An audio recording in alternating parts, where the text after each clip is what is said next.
I'm absolutely delighted to welcome everyone to this webinar, to this discussion, what we learned in Cannes at Cannes Lions, and joined by two wonderful creative colleagues, Shayne Millington and Tom Murphy, both from McCann, both holding positions which confusingly for those in PR are called CCOs, but in this case they're chief creative officers, not communications officers, both in their own right, award-winning, highly creative, innovative leaders in the field, responsible for some extraordinary campaigns you all have seen for Microsoft, for Target, for Verizon, the Fearless Girl campaign for State Street, etc. And both of them themselves award winners and folks who spent time in the judging room for the Cannes Lions. And this year, Shayne was out there judging one of the categories and will share with us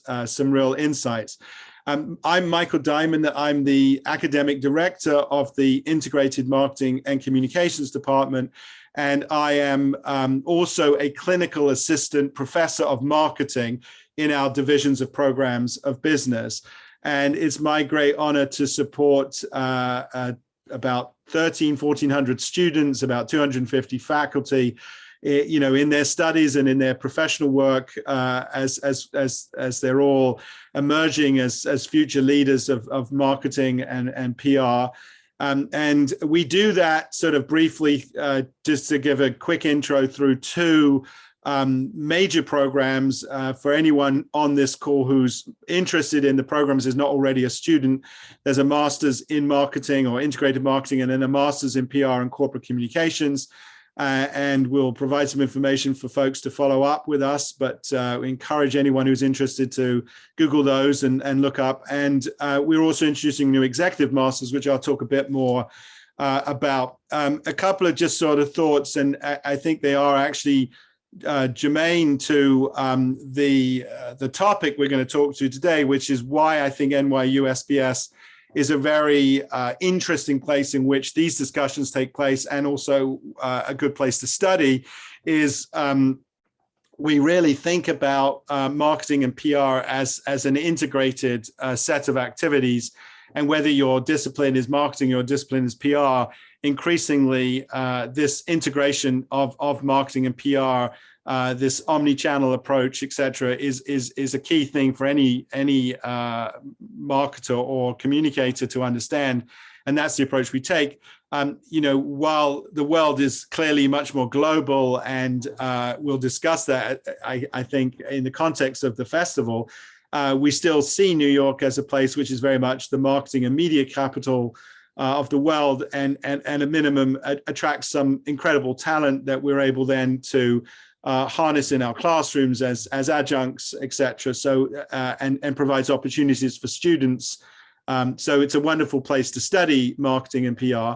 And then finally, I think this is both reflective of New York City, NYU as an institution, our field and our industry, is we are a very global and diverse community. It is a program with a large range of people in terms of where they come from, their life experience, their identity, etc. So it's a place I am profoundly pleased to work at and enjoy every day of it as a faculty member here.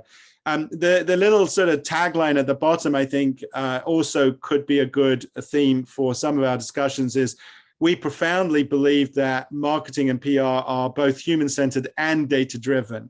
And, while on any day the conversation may be more about marketing analytics, or maybe more around, a brand creative or how to build a campaign, at all times, and certainly when marketers leave our four walls, we hope that they carry with them the sense that marketing and PR as professions are radically improved when you find a balance between the human-centered and the data-driven. So one other thought for folks is that if some of this interests you, we are actually planning to take a whole bunch of students to Cannes next year for the summer of 2023. We'll take a cohort of students and we'll organize some time in Paris first. Obviously, NYU has a campus in Paris, so we can take advantage of that. And we will also, we'll meet some marketing and agency leaders in Paris. We'll meet some technology leaders in Paris, and then we'll go down to Cannes and we'll spend a week there. And as I think you'll get some sense from Shayne and Tom, it's sort of like, I don't know how to describe it. It's more than a 3-ring circus. There's probably 15 rings or more, but it's an extraordinary experience, one in which you can really, once you get a pass, you can navigate, largely yourself. It's you curate your own, or build your own adventure, as they used to say. So we will try and bring some pedagogy and some discipline to that, but it's basically a wonderful place to rub shoulders with influential thought leaders and really understand how people are thinking. So, bear that in mind, especially for those of you considering applying to the program. One last thing is, which is often important to students, that we are a School of Professional Studies.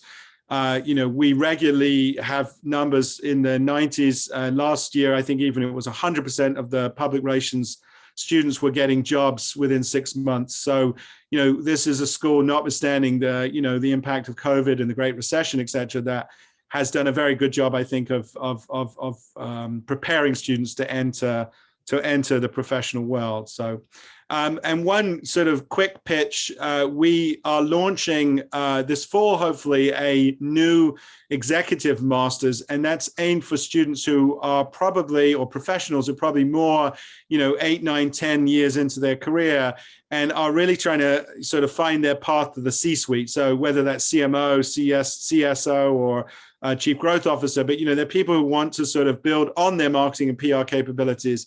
And so it's a leadership program, it's a strategy program, but it's rooted in the disciplines of marketing and PR. And we hope will provide, some puzzle pieces, that might be missing. So you're a brilliant creative, but you want to know about digital and data, or you spent time in a small company, but you want to move in the bigger corporate world. So these sort of transitions, pivot points in your career are what the degree is designed for. It has been designed by a large number of chief marketing officers and chief communications officers. You can check out a number of the guest contributors and guest lectures on the webpage. So if you want to take a snapshot of the QR code, that will get you there, or basically NYU SPS.edu execms, but Google away and you'll find us, or you can contact us. So quick, couple of slides, and I'm really keen, obviously, for Shayne and Tom to do most of the talking. But I wanted to sort of set some context. The Cannes Lions Festival of Creativity, as I guess it's more, International Festival of Creativity as it's more formally known, actually was founded in the 50s, and it was sort of a response or a derivative of the famous film festival that people know. And a number of folks who were out working in, I think, cinema advertising, creating what were known as advertising films, thought, they ought to have their own competition and they should showcase their work. And so in 1954, they established Cannes Lions. Actually, it started as the Lions in Venice. It actually started in Venice. It then sort of ding-donged between Venice, Monaco, and Cannes for a few years. And I think by the early 1980s, it was permanently in Cannes. So, and it has emerged, from what was, a more narrowly defined sort of festival to something that embraces every aspect of marketing and communications, media, entertainment, technology. The diversity of awards is significant. You'll see, for example, that over 22,000 entries into the various different Cannes Lions competitions were received this year. It's a very global affair. 87 countries contributed work.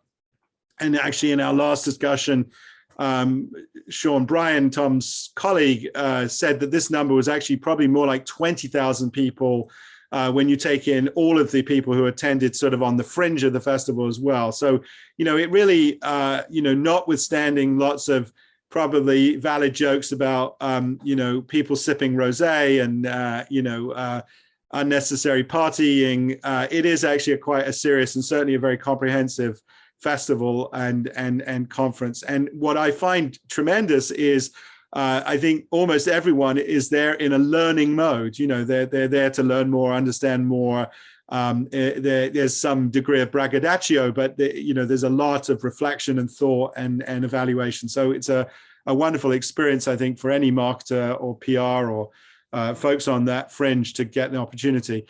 For me, and I'll just do this very briefly, there were 6 themes that Cannes actually sort of set when they did their programming. One was around sustainability, and there is a lot of work, including some extraordinary sort of novel ideas in the space of reuse, recycle, et cetera, that were showcased in both the competition and in other places. One that jumps to mind is this product called Pinatex, which is from Dole Sunshine. It won a number of awards, and it is actually pineapple leaves that are then turned into essentially a leather substitute, which was used to make handbags, and the whole, the combination of the idea itself and the storytelling around that idea was a very noteworthy, piece of work. Diversity, equity, and inclusion was a big theme. There was a separate sort of mini festival curated by Bonin Bo, who many of us know at the school. He taught here and has actually also come back to lead one of the Integrated Marketing Association global forums. And so, there was a lot of thinking about the role that African Americans play in creatives, the outreach that the industry has made to different communities, and I think Shayne and Tom will actually share a piece of work that speaks to that. So this question of both the importance and the value and the contribution of people from diverse and different backgrounds, and also how they are represented, became a key theme of the week. Data and technology, I think, was, from my perspective, a little bit more muted than it had been in the past. It showed up a lot in some of the discussions around the metaverse and AI. There were also some separate conferences purely around sort of media measurement and things like that. And that bleeds in, I think, to some extent, the notion of how do you measure the effectiveness of creative is one of the questions that always dogs, the creative leaders themselves. I'm sure maybe Shayne and Tom will talk about that. They're out creating brilliant work, and they could demonstrably show it's brilliant and it has impact on our affect and emotions, etc. Can they show it's effective in terms of converting people's behavior or ultimately leading to sales? So there's a lot of discussion around that, and a lot of new technologies about measuring these things at the sort of nanosecond level and the neuroscience level and all sorts of other intriguing pieces of new technology. Talent was a very big discussion. It always is. It has been for the last few years. There's some anxiety that as an industry, we're losing good people, or good people graduating from undergrad or professionals are going elsewhere. And so there's a lot of discussion about how to sort of bring those folks back into the fold. And I've been invited to join a global group of, I think, about 20 or 30 executives and others to look at that with the ANA over the next year. So that should be exciting. And then the general question around business transformation, I think, speaks to this broad question about what is the role of marketing, and to some extent PR, but marketing in driving growth, not just coming up with a big idea and developing beautiful creative campaigns, but really being part of long-term systemic structural growth and transformation for industries. And so that was a topic which was explored in different places. The metaverse even popped up here as well as an opportunity to redefine brands, etc. So I'm going to leave it there because I really want to spend as much time with Tom and Shayne and their reflections, but also very happy to answer any questions. If you have Q&A at any point, and I'd actually encourage you to kind of use the Q&A as a kind of aide-memoire yourself, just type your note in there and type your question, and we will curate them and come back to them towards the end. But please feel free to pop any questions you have in there in the Q&A. You should see a couple of little speech bubbles down the bottom. So, all right, without further ado, I'm going to come out of share slides and turn over to you guys. Excellent. Thank you so much, Michael. Thanks. And as you can see, we are at the office. We were joking before that this wall is Cannes 2023. This is kind of how we keep the teams inspired and kind of keep them going and trying to better the work. So you're seeing a little bit of the sausage being made, if you will. Absolutely. So we are, and Michael set this up earlier, I'm Tom Murphy. I'm co-chief creative officer of McCann North America. And I'm Shayne Millington. I am co-CCO at McCann New York. But we actually are both in the same office. Yes. So what we're going to talk about today is, first and foremost, why Cannes matters, a creative's perspective, why we care about it so deeply, because we really do.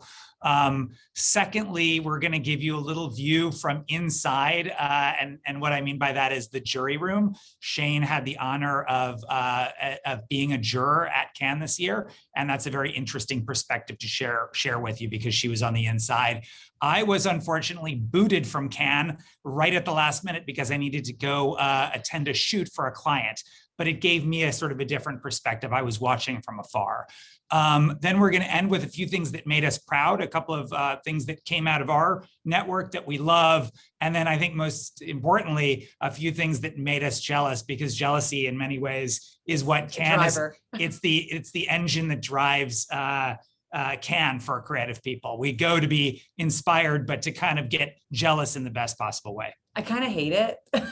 I kind of hate that feeling, but you do come home and you're like, I gotta do better. Even when you're winning all of the awards, you still feel like there was that one award you didn't do. And that's what drives us all the time. And it's funny because Tom judged the year right before COVID, and I judged in the same category, and I'm judging the year right out of COVID. So I didn't think of that until just now. Totally. So next slide, why it matters. So admittedly, the advertising industry congratulates itself a lot. I'm not sure there is any industry on the planet that has as many award shows as we do. There's the One Show, the LIAAs, there's D&AD, the Effies, the Andes, and so on and so forth. Almost comically, we sort of celebrate what we do, but Cannes is in a category of its own. It really is taken seriously by us. They like to say that they celebrate the value of creativity, and certainly they do, but I always see it as sort of, it's the thing that it points, as a festival, it points the way forward for the industry. When you serve on a juror, at least in mine, we took it very seriously that we were sort of setting the standard and trying to point where we thought things were and should be headed. So in terms of sustainability and all the things you were talking about, Michael, you really are trying to, as a jury president or a juror, you're really trying to cue where the industry is headed. And it's a great place for an advertising person, but a marketing person, or anyone even just interested in the commerce around creativity, to look and see what's best in class and where is the industry going. If you see it at Cannes, chances are over the next few years, you'll see it out in other parts of the industry. Absolutely. And also it's just, you have like the D&ADs that are, from one part of the region. You have the One Show that's primarily US. Even though the world is getting smaller, Cannes actually is the most global, I feel. You see work from all over the world, and it really affords you the chance, like if you're able to see some of the work, or you're able to go and they have it all up on the walls, you're really seeing work you may have never been able to see before in your life. And so you really get a good diversity perspective as to the type of work that is going on all around. So, and it is the best of the best, and they market it well. It's an event, and it's become more and more an event where you have brands that create their own footprint, like Spotify and SoundCloud right there. TikTok and Meta, they all converge, and we're all kind of celebrating one thing, which is creativity. Results and all these other things do matter, but at the helm, it is all about creativity. It's kind of our playground, if you will. Yeah, totally. So that's the last thing I was saying, I bet you'll touch on this, is it's really, really hard to win Oh my God, it's a lion. And all the jurors, they hold very high standards. So it for a creative person to win something at Cannes is sort of for many people like a once in a career kind of a thing. So it's a big deal. But a view from inside. And I remember when I won my first lion, it was the silver, and I was like, well, I'm good. I was like, I did it. No one can take this away. And I'm good, like, because that's how hard it is to win a lion. And then, years come and you're like, well, now I want 2, and now I want a titanium, and now I want a Grand Prix. But that's how hard it is, that even just to get 1 means so much. So this is a picture of me and my crew in our jury room. Horribly from the shot from underneath, but you could see how at the end of it, you really do truly make great friends. You spend it, we take it very seriously. I've been a jury for all sorts of shows. This is taken so seriously. You get locked in a room from 8 in the morning till 8 at night, and all you do is talk about the work. It's kind of crazy. When I went there, I was like, this is going to be horrible. And it wound up being a masterclass of creativity and dissection and, really becoming a detective of like, is that really truly creative, or are we being fooled by the case study, or, so, and the diversity, I'll get into that too, but like just being able to do all of that and talk and focus in our jobs was really, really invaluable. So yeah, if you go to the next slide, I have a few points as to what were the key takeaways from me being a juror. This was the first time I was a juror at Cannes. And I have to say, when I got the call, I kind of felt like I've entered a new realm in my career. I've won a lot of awards, but this actually felt like, wow, you're a Cannes juror. That's an award in of itself. So a few things that were a few takeaways is that brands really lead for change. And so what that means is the fact that government is slow. Consumers are asking brands to create true change. Brands have the resources, they have the money, they have the power, and they have the social networks, and consumers want brands to get involved. And you see that more and more, that brands are being taken seriously in injecting real change. And you see that more and more and more, almost to a point of like too much, and you also see it being done very poorly. You see it done, and I have a few examples of when it's done beautifully, but you don't want all brands to lead the way in change in the same way. The brand has to lead the way in change that's correct for the brand. I was saying before, it's like you don't want Burger King to come out and start saving the whales. They have to lead the change for something that's true to them. The other thing that was I think we hear it all the time about diversity, but this was a moment truly in my life where the diversity was so well done in the jury room that I found myself, I was the only American, and I found myself explaining the importance of hot dogs and, American culture, which as an American, you assume that everybody knows about America. And I was learning and also offering my experience that was really quite interesting. There were moments where pieces of work I would have skipped over because I may not have understood the culture. And someone from India gave a statement to say, no, this was a massive thing in India. It was all over social media. You couldn't escape it. And that created about a half an hour conversation that wound up that work got a medal. So if you didn't have that diversity in the room, it would have been ignored. 2 more things. One is the case study. So as you'll see, the case study is a film that you use for entering the award, and it showcases what the idea is and all of the results. But we are marketers and we are very good at manipulation. And so the case studies have truly become amazing films. I mean, truly amazing animation, the music, all of it, grabbing things from the internet. So you really have to ignore the jazz hands, if you will, of the case study. And we got into a habit of saying to each other as jurors, all right, let's close our eyes and just tell us what the idea was without all the distraction. so that, sometimes when you just say it out loud, it's like, well, that's not really very interesting of an idea, or I've seen that before, but the case study is killer. So that's something that we did. And then lastly is, we all should know the Grand Prix and the Golds, and usually they're repeat offenders, like you have one that wins there and one that wins there. But really, it's about go beyond that. Actually look at the short list. That means that the jurors felt like they were great work, but it may not medal. But that is truly, that work may win a gold or a best in show in other award shows, and really try to find some of those other gems that may be good for your businesses, may be good for your clients.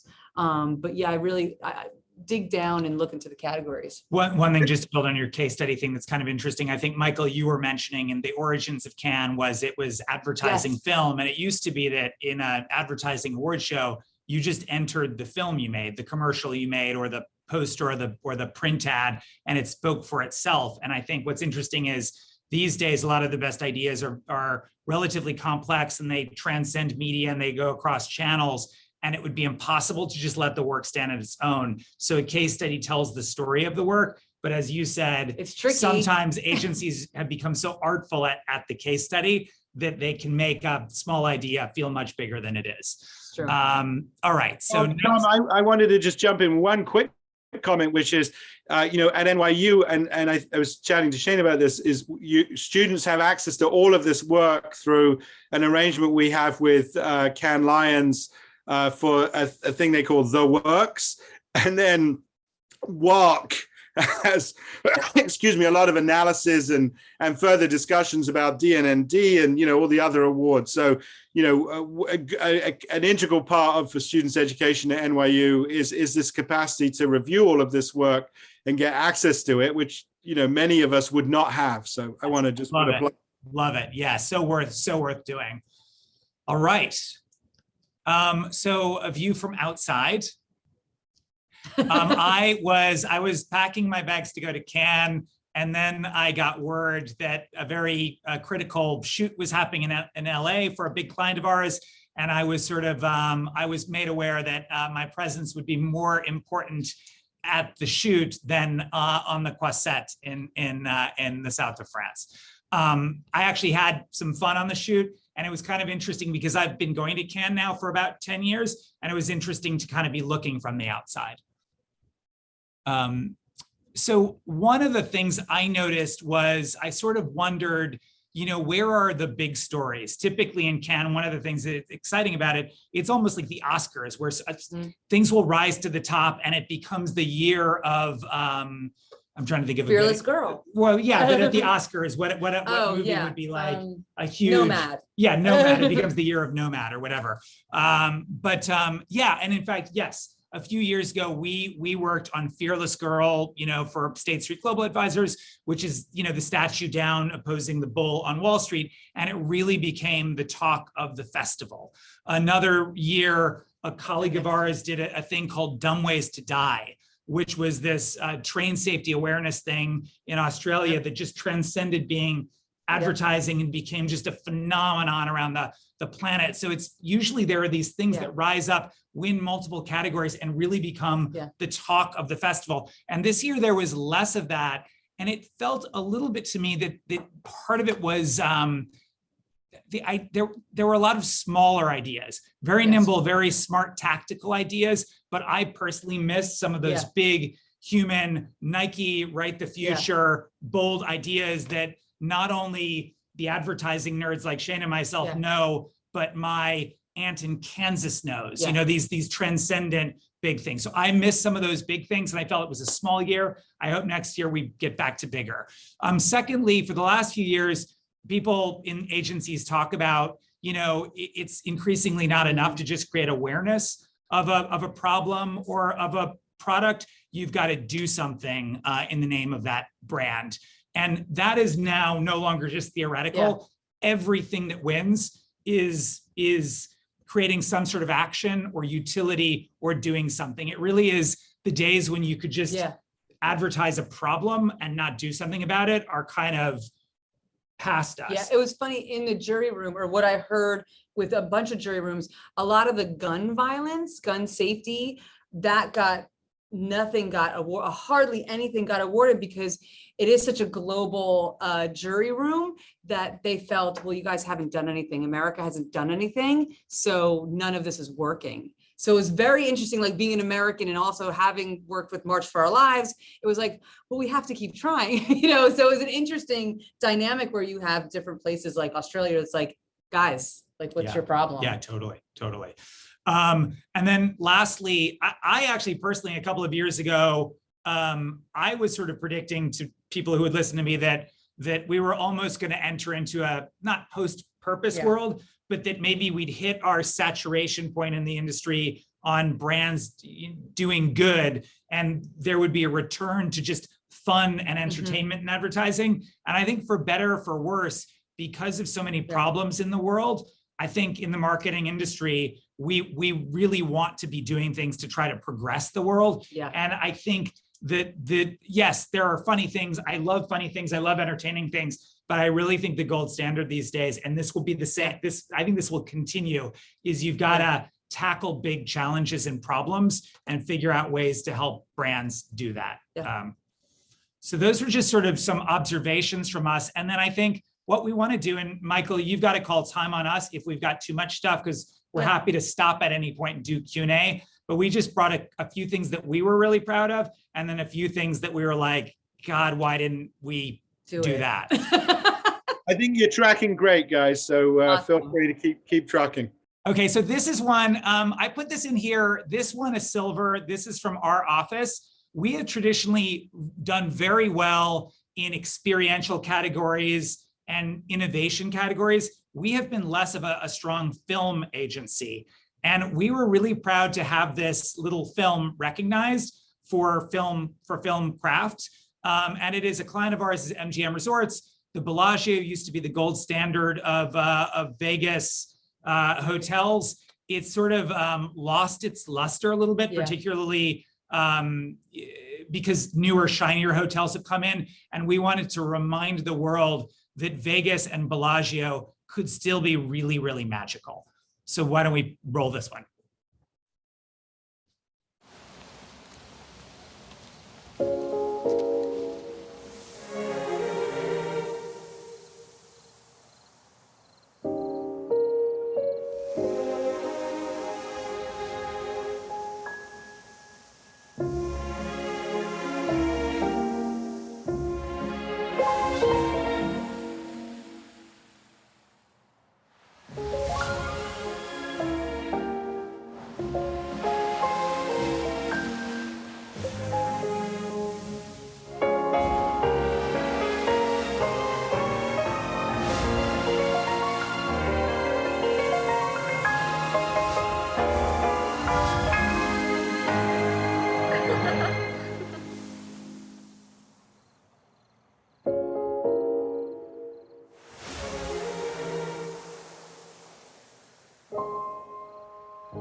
We were saying that with something like this, when we talked about the case study, this doesn't have a case study. So I always feel like if you win film, like to win film at Cannes, you can't hide behind anything else. And it's almost impossible to win in film because it's up against music videos and things that don't have to sell anything at times. 4 minutes up against a 30-second thing. So this was a real win for us. Okay, so touch card. So this was for MasterCard. They have become a true brand that we've been working with MasterCard for, oh my God, like 20 or 30 years. Oh yeah, McCann famously developed the priceless idea for MasterCard in like 1997, something like that. Yeah. So we've been working with them for a while, but just recently, they've really become a brand that is getting noticed for kind of stepping into this purposeful role. And I don't know if you're familiar, but they did and won massively last year with True Name.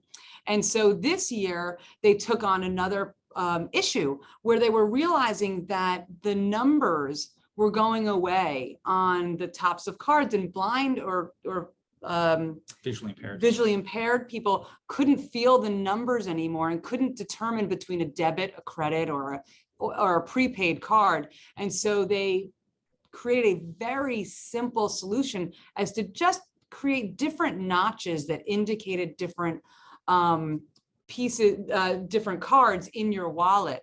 And we did, this is actually just, this is an interesting thing with CAN. This is just starting to really roll out and get going. So that you're seeing it almost as like a beginning, but there's a lot more that will be happening with these cards. So take a look. I was born legally blind. There are over 2.2 billion people with low vision in the world. Credit cards used to have raised numbers, and now they're unfortunately losing that tactileness. Which one is my credit card? Now I have to get somebody else to go through my cards. All the different hacks out there for cutting the corners of the card, fixing tape to the card. I can get very anxious if I need to go to the store. So we created the Touch Card in a years-long collaboration with the low vision community and accessibility leaders from around the world. We looked at cutouts, tactile features, every corner of the card to understand how does a blind or partially sighted consumer engage with their card. But the only design that mattered was the one that felt right to the people using it. A simple yet elegant solution. The Touch Card introduced an accessible system of notches that allowed anyone to identify their credit, debit, and prepaid cards with just a touch. Based on our learnings, the notches were designed around simple geometric shapes that anyone could learn and remember instantly. Curved for debit, straight for credit, and triangular for prepaid. The Touch Card works at every type of terminal and ATM globally. And the position of the notches not only shows low vision people which way to insert the card, it avoids inner wiring, allowing us to add our notch to any card in the world. For the first time, low vision cardholders could shop with the ease and confidence they deserve. The Touch Card was covered in publications from business to tech, and the rollout has begun in the Middle East and Asia Pacific. When we started, there was no blueprint. Today, we've introduced a new standard for accessibility that we're making available around the world, so that every card will be a Touch Card. Just a little notch is huge progress. So with CAN, CAN's interesting. So you have possibly, you often have multiple case studies. The one that we showed you here, because it's so interesting, is around the design of the Touch Card, but we also created an entire brand experience around this that actually I was born film was for, now how do you do a commercial, a film for the blind? Well, actually, what we did was we created the film. It was beautiful, but we also had audio descriptions throughout the entire spot. So there was almost like a storybook that was being read for the partially sighted and legally blind people. We also did things, any sort of banners we had were audio read. We had things in store that showed you where it was a tactile kind of paper that showed you where to insert your card. So there was a lot around this, but we felt that this is an interesting case study just to depict the design. Okay, so Anthem for All. So I worked on Microsoft. I worked on changing the game. I don't know if you're familiar with that, but it was the adaptive controller for children. Not children, but gamers who were unable to use their arms or whatever, and they had they created an entire system around that with Xbox. And so with this was an interesting one because Microsoft is known for empowering people, every person on the planet, through their technology. And so we found an area that was interesting, that with the Invictus Games are similar to, I would say, the Paralympics, but actually for wounded veterans. And it's a massive celebration. Prince Harry is involved. It's one of his passion projects. And with the Invictus Games, it's an amazing celebration of strength and grit, but not everybody can play. And so it got everyone thinking, like, what about music? You know, the anthem is a massive part of these games. So what if we created music through the adaptive technology, but also other pieces of technology to be able to create music for musicians, veterans who no longer can play their favorite instruments. You can't strum a guitar, you can't hold a drumstick like you could. But then we took it a step further and actually, it's great to some of these technologies take years to create, but they're only for a select few, and Microsoft always wants it to be for everyone. So we actually created a hands-free music player that worked on a browser, not a computer, but a browser. So on the internet, that you could use your head to create music. And this technology also is in still the baby stages, and we're still working through it. But take a look, and just so you know, there are some tough images to take a look at in here. So I was only 18 years old when I went to Iraq. I was caught up in an incident. 37% of my body suffered with third-degree burns.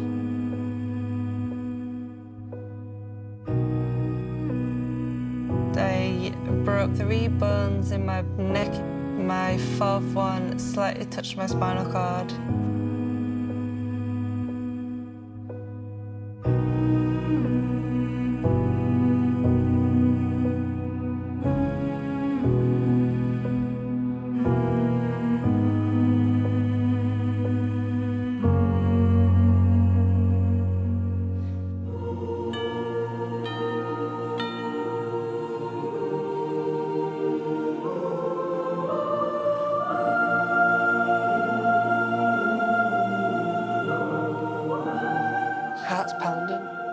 Anthem for All is about empowering everyone to play music and help create something that will be part of the Invictus Games forever.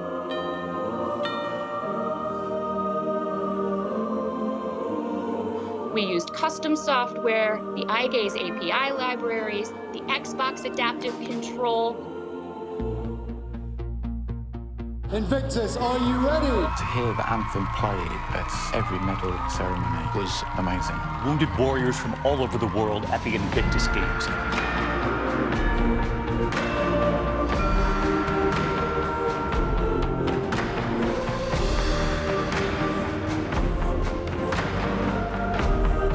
The fact that you can use this technology to compose music at home now is going to help so many more people. This is pretty cutting edge. We're really pushing the boundaries of the browser. In the Invictus game, we're all connected. That anthem makes it even like a bigger connection.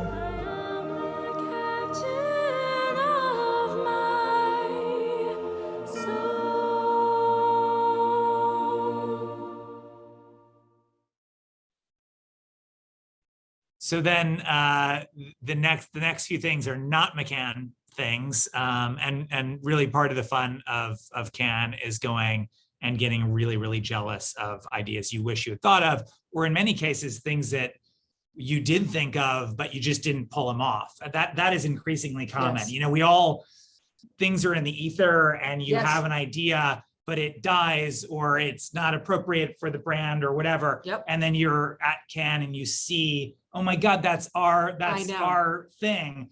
But half the battle these days is making something happen. I couldn't agree. We were at my partner and I were at the one show, and we were like, yep, we have that deck. Yep, we have that deck.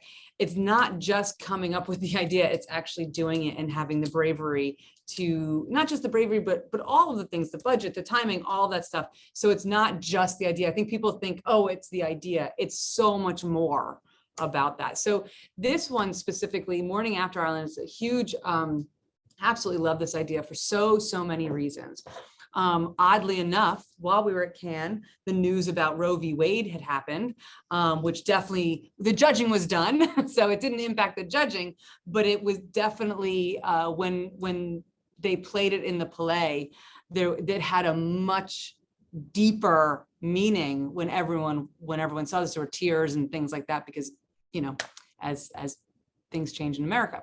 But as far as this idea, the insight that they didn't have, this is an NGO, they didn't have a lot of money, so they really had to disrupt something. They had to have it be viral. They had to have it be to catch fire so that it did create action. And I think to Tom's point earlier, this wasn't just an awareness play. It was an awareness, but it was about the anger around it. It was about a law that it was in 2009, and no one did anything about it until this. And then they overturned the law. So that's why I think this one has as many awards behind it as possible.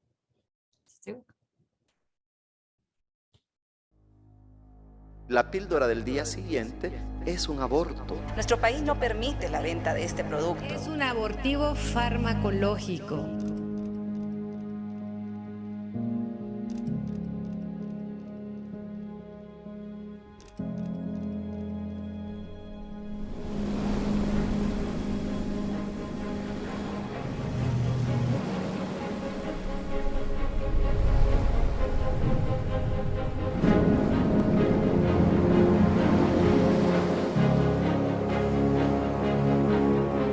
En ausencia de sus derechos, las mujeres hondureñas han fundado una isla. La isla del día después. Ahora irán a un espacio seguro en medio de alta mar.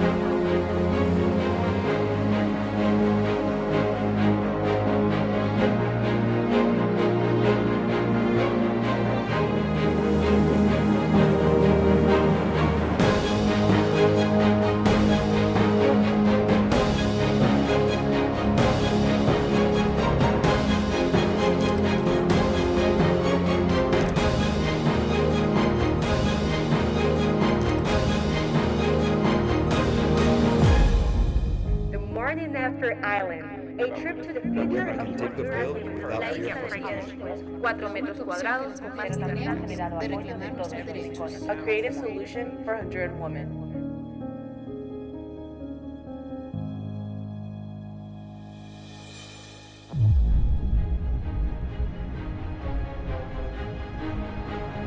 Mujeres hondureñas, no les voy a fallar. Voy a defender sus derechos. Cuenten conmigo.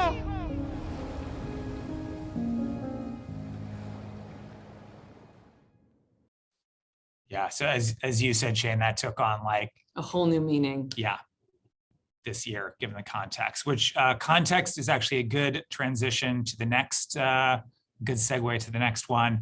So this is an idea for Burger King, and Burger King is famously very scrappy. They're sort of a challenger brand, and creatively, they're always figuring out ways to just kind of disrupt. This one, I think increasingly a lot of the best brands, they know who their brand, they know who they are as a brand, and then they connect that to things happening in culture. We have a team in London who, one of the ways they approach ideas is they have a big wall in the agency where on the left side of the wall, strategists and business leaders post problems that the various brands in the office have, problems or opportunities that the brands are facing. And then on the other side of the wall, they have strategists pulling cultural insights and trends and things that are happening in the world of just culture. And then they sort of look at the wall and go, where can we make a connection? And I think this is one of those things. Burger King is known as this sort of scrappy, irreverent upstart brand. And then they tapped into something that was happening in gaming, which I didn't even know about because I'm not a gamer, but it's the culture of glitches. The case will say it better than I can. Yo, man. Hey! Did you see what Burger King did? Nope. They did a gaming campaign. Wow. Like every fucking brand in the world is doing gaming campaigns. Yes, but this one's different. They are making fun of our glitches. Our glitches? Dowdy.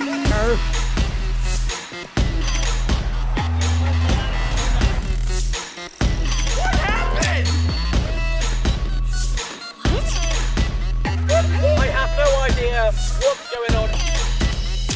So you're telling me Burger King glitched their perfectly working app and hid exclusive deals in it? Tá um lanche totalmente bugado aqui. Yes, Mr. President. And that's not all. They also glitched the Whopper in real life, and people went crazy for it. Mas batata frita aqui dentro, mano, do Whopper. Nugget, onion ring. A batata está no lanche. So many glitches. They glitched their billboards, their menu boards. And more people downloaded their app. And if gamers shared their own glitches on Twitter, they got glitch discounts too. But get ready for the worst. They even created a glitch store inside the metaverse. A fully playable glitch restaurant that brought more and more attention to the promotion. Burger King did all of that? Well, it's even worse than when they tricked us into playing for Stevenage. But who would enjoy such a stupid promotion? Humans! There's definitely something wrong with them. Take a look at the results.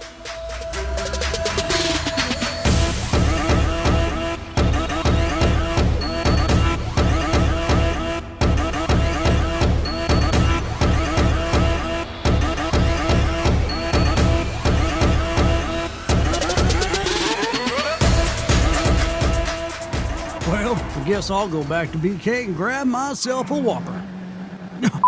Me.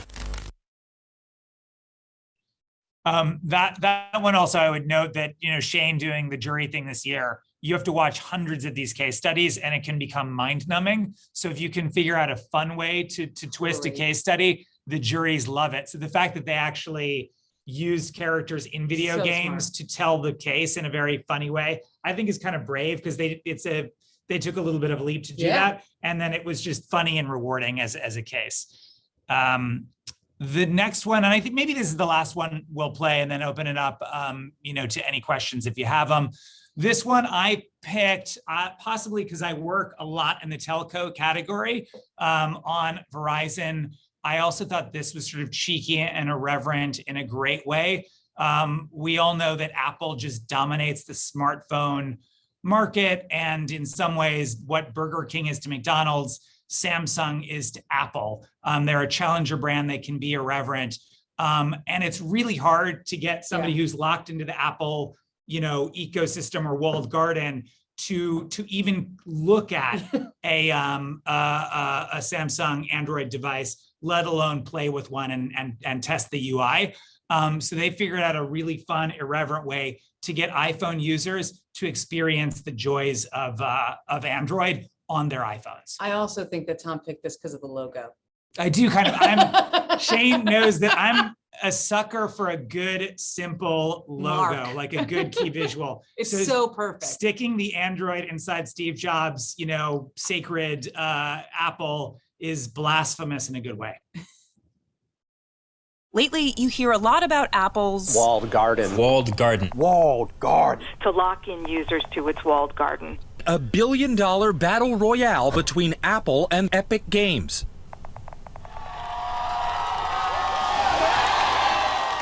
How about this next one? Samsung, they did something. If you and I were from the UK, we would say that they did something cheeky.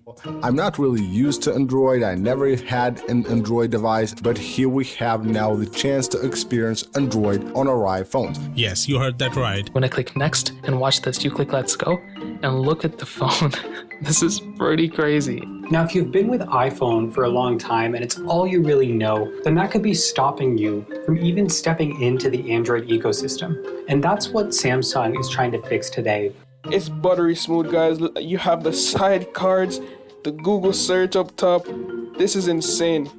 I'm getting notifications. Welcome to the other side. It's just really fun. Like, everything has something unique when you click on it. You can launch apps, you can tap on widgets. You can even change themes. So right now I have this theme on, I'm gonna hit apply and it'll change over to this theme just like you would on any other Galaxy phone. There's a camera tutorial from photographer Logan Dodds. And even a fully functional game. These are my top 5 favorite new iOS apps to hit the App Store during the month of April 2021. Obviously, they're not going to put this into the App Store because imagine Android on the App Store. If you want to try this out for yourself, just head over to itest.nz and you'll be immediately prompted to add this website as a shortcut to your home screen. What do you think about this, Will? Is this brilliant marketing? Is this cheeky in a good way or cheeky in a bad way? I think it's cheeky in a good way. So not shots fired? Well, I mean, if you're rocking an iPhone, you gotta try this. I love technology.